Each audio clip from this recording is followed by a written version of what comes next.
Welcome to Marking the End Times. I'm Dr. Mark Hitchcock, and this is a program that we do every week that where we want to talk about current events in our world today and how they relate to what the Bible says about the end times and biblical prophecy. And right now I'm seated in a hotel in Herzliya in Israel. Herzliya is just a little bit north of Tel Aviv. It's named after Theodore Herzl, who's the founder of the modern Zionist movement.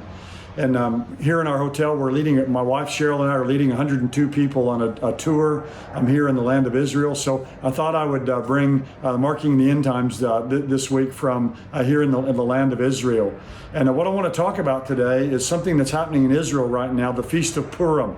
Maybe you've heard of that from the book of Esther. I'll talk a little bit about that, what it is, and how the Feast of Purim, really in the events of Purim, are kind of being mirrored today. What we see in the nation of Iran and what's happening there between Israel and Iran. So I want to talk about that, and then we'll go a little bit later to the subscriber-only section, and there's a question there about the Illuminati and the New World Order, and a question about that, and also another question about the recent events in Asbury Seminary and the revival there, and if that's kind of maybe a precursor to a great end time revival. So we'll talk about that during the subscriber section. But I want to talk today about the Feast of Purim as it relates to what we see happening in our world today. Right now in Israel, my wife and I are here, and they're celebrating the Feast of Purim. It's a kind of a one day, but it bleeds over into 2-day holiday and feast that's celebrated in Israel every year. On the Jewish calendar, it's the month of Adar. So it's the 14th and 15th days of Adar. Now, it kind of goes on really for several days after that. It's kind of been extended. But the Feast of Purim is not one of the biblical feasts in the sense that God gave the Jewish people 7 feasts to celebrate back in the book of Leviticus. But later on in the 6th century, the 5th century, this was added to the Jewish calendar, to the Feast of Purim, in the days of Esther. Later on, there's another feast that's added, which is the Feast of Hanukkah, or Feast of Lights, added in the 2nd century BC. But the Feast of Purim revolves around the story of Esther and the Persian Empire. Remember that Esther was married to a Persian king named Xerxes. And Xerxes didn't know that Esther was Jewish, and that was hidden from him. Well, there's an uncle to Esther named Mordecai. And Mordecai, there's an advisor to King Xerxes named Haman, and he hates Mordecai. And he hates him so much that he gets the king, King Xerxes, to sign an edict to wipe out all the Jewish people on a certain day. Well, of course, King Xerxes doesn't know that his own wife, his beloved wife, Esther, is Jewish. So he's manipulated into signing this by Haman.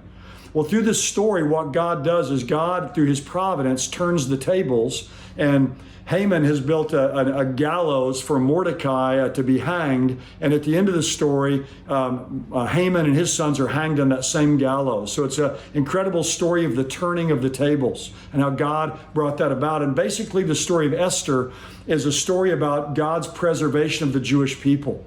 God had made a promise all the way back to Abraham, to Isaac, to Jacob, that God would, he made promises that he'd give the Jewish people a land, that they would have many descendants, that he'd bring great blessing to them. And there's still many of those prophecies yet to be fulfilled. So it's really a story about God's covenant faithfulness to protect the Jewish people, even when primarily they were being unfaithful to the Lord, to protect them as a people.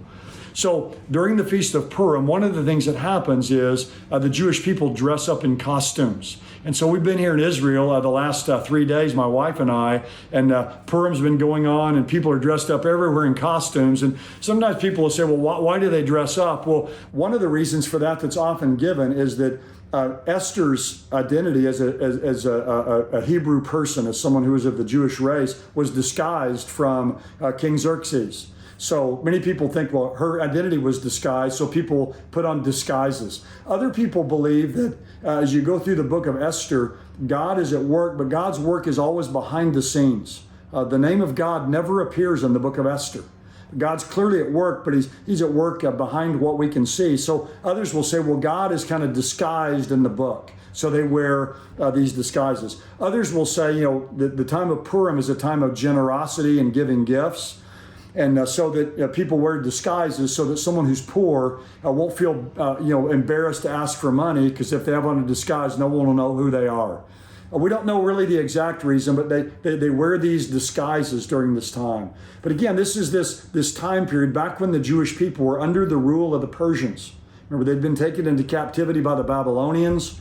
The Babylonians were overtaken by the Persians, and many of the Jews had already gone back to the land of Israel, but many had stayed in Babylon and Persia. And so these are the Jews that are being dominated at this time by the Persian Empire.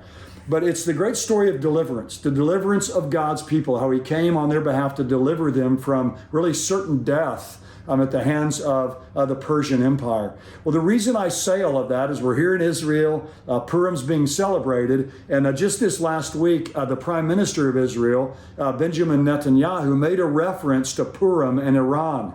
Because back during the time of Purim, the great empire was the Persian Empire. Well, today, obviously, Persia is modern-day Iran. And just as the Persian Empire back at the time of the Feast of Purim was threatening to destroy the Jewish people, today Iran is threatening to do the very same thing. And many of you probably have seen in the news that Iran now is right on the cusp or the precipice of having a nuclear weapon. In fact, they're at the threshold, farther than they've ever been. We know that because the International Atomic Energy Agency said this week that Iran now has uranium enriched to 84%. Now, they claim in Iran they haven't enriched it beyond 60%, but they found that they're at 84%, and highly enriched uranium at 90% is what's needed, they consider today, to make a nuclear weapon. Now, we have to remember the uranium for the bomb that was dropped during World War II at Hiroshima was only 80%. So they're already beyond that. And I've read recently that in 12 days, they can have enough highly enriched uranium to make a nuclear weapon. So, if it's 12 days away, then basically they're already there. And they may be there as well. They may have it at 90% already, and it's just not known. So Iran has enough highly enriched uranium to make a nuclear weapon. They've threatened to wipe out the Jewish people. But what happened this last week is the head of the International Atomic Energy Agency came out and said that for the Jewish people to strike Iran and to strike these nuclear facilities would be illegal. He's come out and said that. And so Israel's Prime Minister, Benjamin Netanyahu, has responded to that. And here's what he said. This is from an article online. It says, Israel's Prime Minister, Benjamin Netanyahu, sharply criticized remarks by the head of the International Atomic Energy Agency, who suggested Saturday that a potential Israeli strike on Iran's nuclear facilities would be illegal. That's what this leader is saying. So speaking at Sunday's cabinet meeting, as Israelis prepared to celebrate Monday and Tuesday's Purim holiday, again, which is going on right now as I speak, Netanyahu compared Israel's defense against Iran today to the story of Esther in the Bible, when she convinced the Persian king to reverse an edict that called for all Jews to die. And here's what Benjamin Netanyahu said, the Israeli prime minister. 2,500 years ago, an enemy arose in Persia who sought to destroy the Jews. They did not succeed then, neither will they succeed today. And then he went on and asked this, is Iran, which openly calls for our destruction, permitted to defend the destructive weapons that would slaughter us? Are we permitted to defend ourselves? It is clear that we are, and it is clear that we will do so.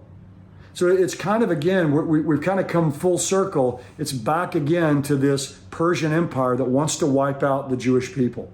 We're here at Purim, and Benjamin Netanyahu is using this and saying it's the same today. And just as the Jewish people defended themselves in the time of Purim and God brought a great deliverance, the same thing will happen now. And with Iran being where they are with their nuclear capability, Israel has said repeatedly, and especially Prime Minister Netanyahu, we're not going to allow Iran to get nuclear weapons. Now that's true. Since that's true, and it is true, then obviously with Iran being at the threshold, Israel is ready to strike. And if Israel does strike against these nuclear facilities, several things will happen, maybe a lot more, but Iran will unleash their surrogates, Hezbollah and Hamas and these terrorist groups around Israel. Iran themselves may shoot missiles into Israel. They've threatened to level Tel Aviv. But we do know that if Israel does hit those nuclear facilities, that's going to really create seeds of hatred and revenge in Iran, probably unlike anything that's ever existed.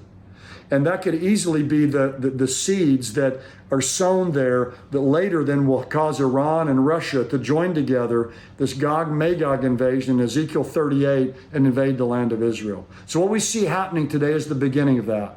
And again, when Gog-Magog occurs in Ezekiel 38 and 39, God is going to rescue the Jewish people again when you read those chapters, miraculously, just like he did back in the days of Esther and the days of Purim. But what we're seeing today, again, is a reflection of that. It's an echo of that, and it's a foreshadow of what's coming in the future. But God's going to bring a great deliverance of his people from modern-day Persia, Iran, sometime in the future in that invasion of Ezekiel 38 and 39.